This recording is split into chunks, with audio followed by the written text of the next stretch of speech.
Welcome to the Sourcing Hero podcast, produced by Una, a group purchasing organization that empowers sourcing heroes, and Art of Procurement, the world's largest procurement podcast network. I'm your host, Kelly Barner. The goal of the Sourcing Hero podcast is to capture the epic stories of people who are rising up and beating the odds to create exceptional value within procurement, directly from those heroes themselves.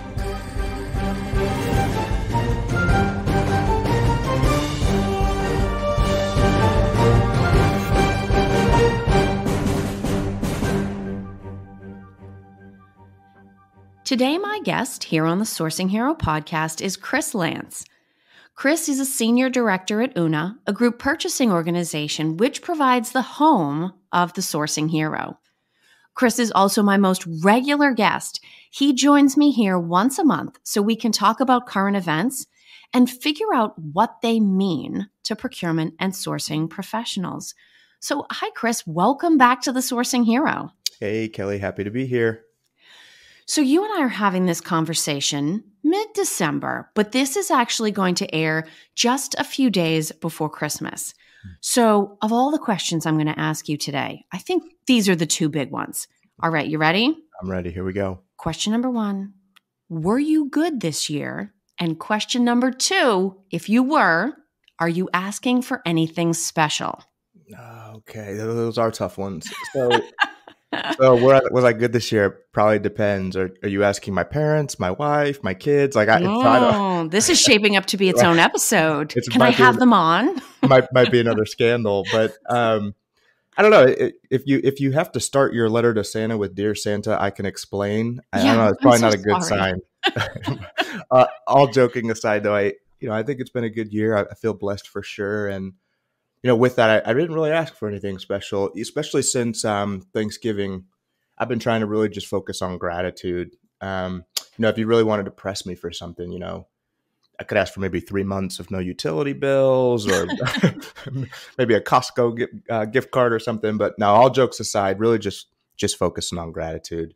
See, that's a sign of maturity. I actually heard somebody share something similar the other day. Somebody said, "Oh, what are you hoping for this holiday season?" And they said, lots of invitations to go do things, and then for all of them to be canceled at the last minute so I don't have to go. That's awesome. Oh, that's great. Once you become a grown-up, there's nothing like a surprise evening at home when you thought you were going to have to go out and battle traffic or handle the cold. It's all a matter of perspective. Agreed. Now, as we wrap this year, you and I, we've been through a lot of different topics, and we're both big-time news junkies. Mm-hmm. So I think if there's any one topic that maybe never dominated the headlines all year, but was absolutely always in the second position, I would say it's China. Mm. And the most recent thing we've started to see is what's being referred to as the A4 revolution. So A4 is the dimension of basically like the UK or European printer paper. And because of freedom of speech issues, we're seeing wide-ranging protests in Shanghai, Beijing, Xinjiang, which is where the Uyghurs live. And there was a horribly tragic fire there stemming from some of their COVID restrictions. Let me get your initial thoughts. We're reflecting back, we're thinking big picture perspective. How would you look at the news headlines that are breaking? And then certainly some of the freedoms that we enjoy here in the West, many of which we need to conduct business. What's your general reaction to what the world is watching happening? So I think first of all, how tragic, right? When you were bringing up the fire in a quarantine building, intentionally locked into a room and it just so happens to catch on fire. It's the stuff that, nightmares are fueled by. What I would say is, to your point on, the A4 revolution, I think a lot of this actually kind of started around just the lockdowns and the freedom of being able to just walk outside. And what we've actually seen in real time, and it's just been, I don't want to say incredible or amazing, but so interesting to watch, is that this evolved into it's around freedom in general. And I think it's becoming less and less about the reason why or what we've been told the reason is why. And I think with that fire, I think it really pun intended, caught fire, right? But I think it's quite literally the citizens saying, okay, enough, enough. And it's less about, again, just the lockdowns or things of that nature, because I think it was even just a couple months ago, right? There were a lot of bank runs and people were going to the bank and taking out money, and the government, they called in tanks. Yeah. So I think at its core, it's less about one specific type of freedom, and it's just about freedom in general. What I think is I think is incredible is that China is typically very, very good about what information does or does not come out of that country. And so the fact that with a little bit of digging, you can see so much, it's really impressive. And to me, what that indicates is that the masses are truly done. But it also then makes me, putting on my conspiracy hat. It's like, well, what are we not seeing, right? Yes. What's not making it out? Because the type of stuff that we're seeing is just, it's absolutely incredible. So. No, it definitely is. And to your point about China's ability to control information, some of our best sources of information have actually been the American or Western companies that are doing business there. You talked about some of the COVID policies, and I think it wasn't, last week or the week before, we know that someone from Apple said, gee, guys, this is really starting to disrupt production. Maybe could we just edge off this zero COVID thing a little bit? Let stuff settle down so these factories can operate. And so we're starting to get information not just about how impactful these protests and shutdowns and disruptions have become, but also the impact that they're having on companies trying to do business there. It sounds like an enormous challenge. And I think so within reason. Like you gave an incredible example right there, but I'd also think it's not a good thing, but I think in the past, this would have even been a bigger deal.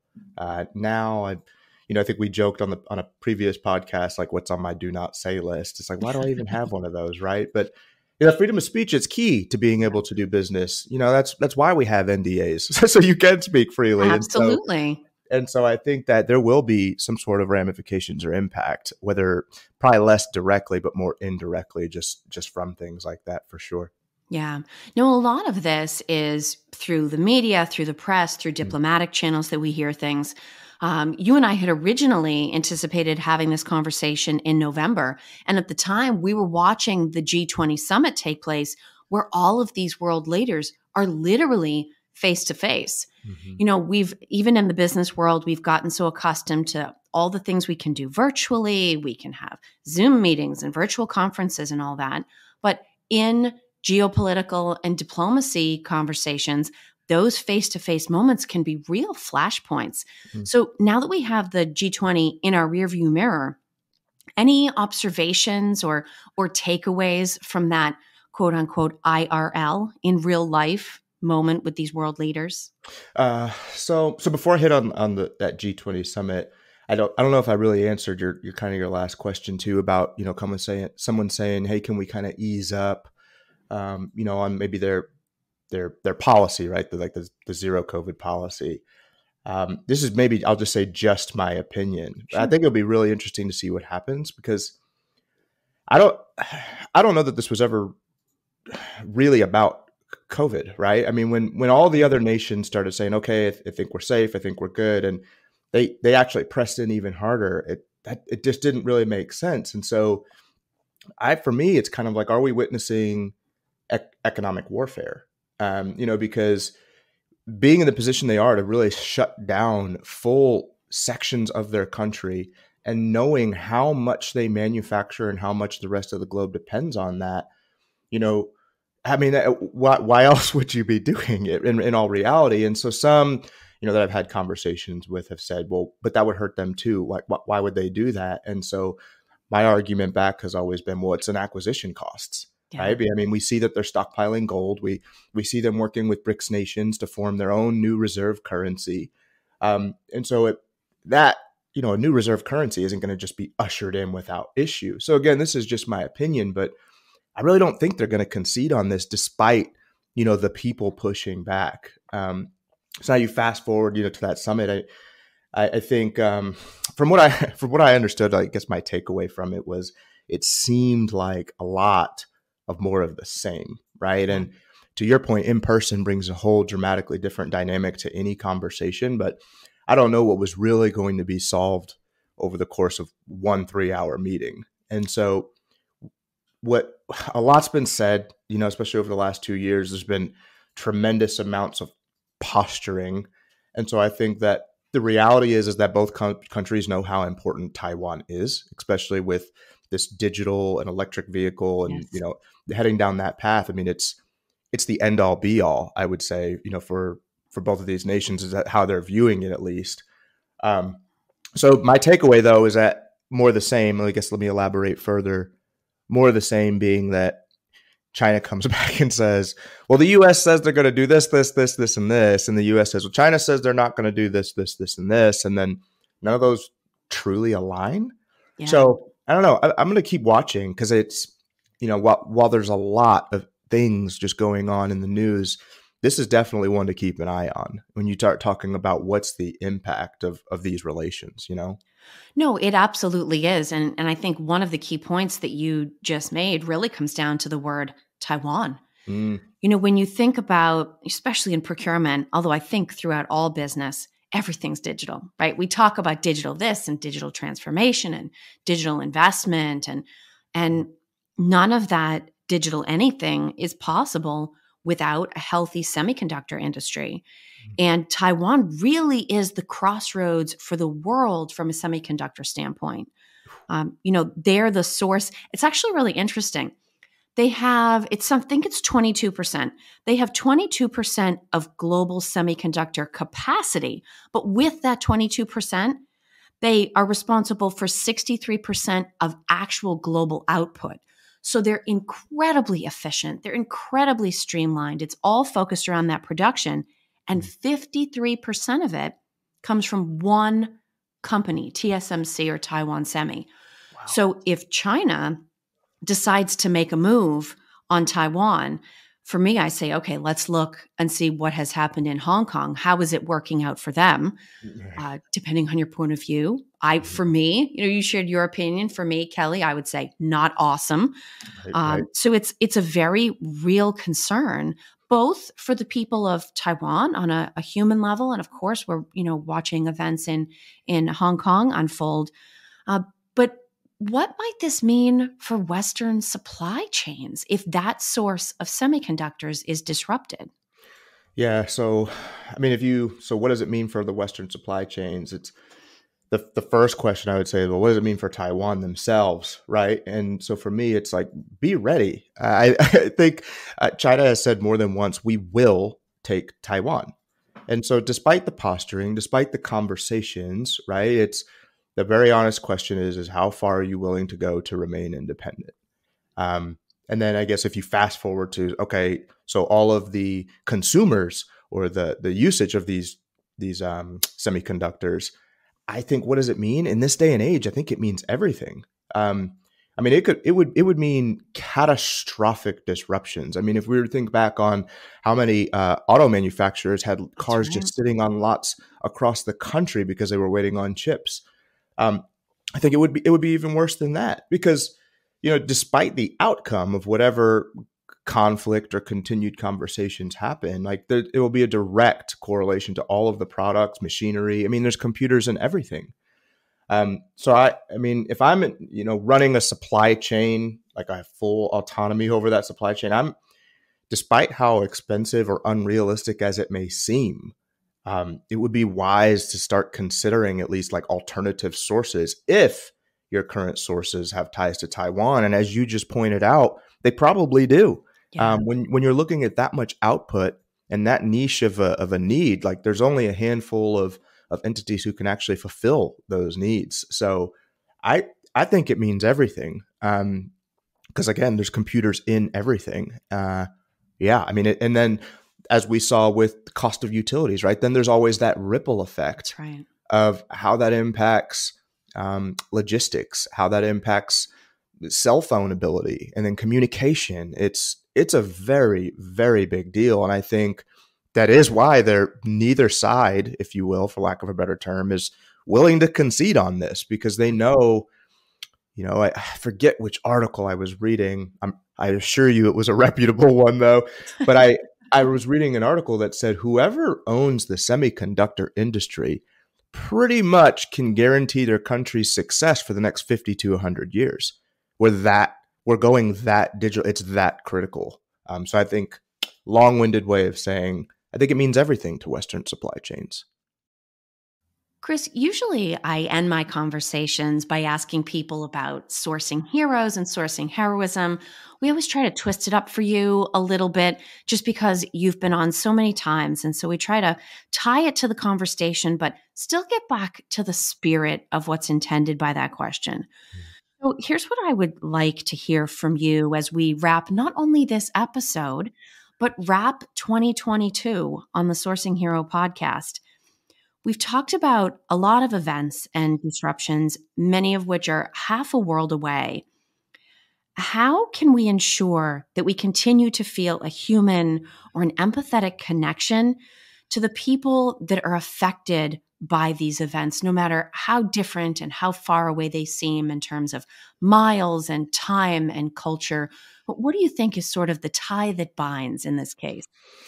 Yeah, so I think it's rather simple, right? I mean, so maybe that comes because I'm in the U.S. If you're in the U.S., then you know that our country was founded on the blood that was shed to grant our freedoms. And I think that individuals as a collective have and are willing to pay the ultimate price for freedom. And so if you look at these hardships, these protests, whether it's in the eastern part of the country, or the world, whether it's in Europe or the Netherlands, like I think it's what you're seeing is people who are tied to their convictions and sticking through them. And I think most of us, we have a desire to do that.